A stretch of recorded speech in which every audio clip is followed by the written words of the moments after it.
தூக்கி நிறுத்த மாட்டோம். அதற்காக சாவுமணி அடிக்கின்ற பணியைத்தான் செய்வோம். நீங்கள் நம்பி உங்களுடைய குழந்தைகளை, இளைஞர்களை இந்த இயக்கத்தின் பின்னால் அனுப்பி வைக்க முடியும்.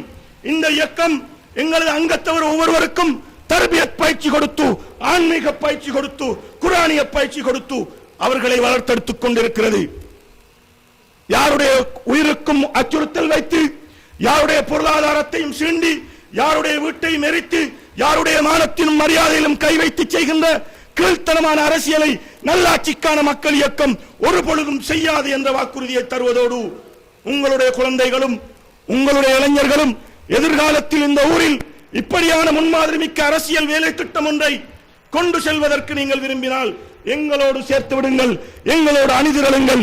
இந்த அணிதிரள்வு நிச்சயமாக நாளை மறுமையில் நாம் இந்த நாட்டிலே, இந்த ஊரிலே தோற்கிறோமோ வெல்கிறோமோ அதற்கெல்லாம் அப்பால் மறுமையில் வெல்வோம், கூலி கிடைக்கும்.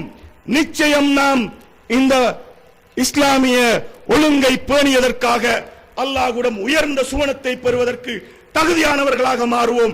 எனவே அந்த பணியிலே எங்களோடு இணையுமாறு உங்கள் எல்லோரையும் நான் இந்த ஊரிலே இருக்கின்ற 24,000 சொச்சம் வாக்காளர்களையும் இந்த மேடையிலே நின்று அல்லாஹ்வுக்காக அழைத்து எதிர்வருகின்ற 17ஆம் தேதி இந்த ஊரின் ஷூரா அமைப்பிலான ஜனநாயக தன்மை கொண்ட, வன்முறையற்ற, நேர்மையான, ஒழுக்கம் மிக்க, நாகரிகமிக்க ஒரு அரசியல் தலைமைத்துவத்தை கட்டி எழுப்புவதற்கு முன் வருமாறு அல்லாஹ்வின் பேரால் உங்களை அழைத்து விடைபெறுகின்றேன். வாஹிர் தாவானா அனில் ஹம்துலில்லாஹி ரப்பில் ஆலமீன். அஸ்ஸலாமு அலைக்கும்.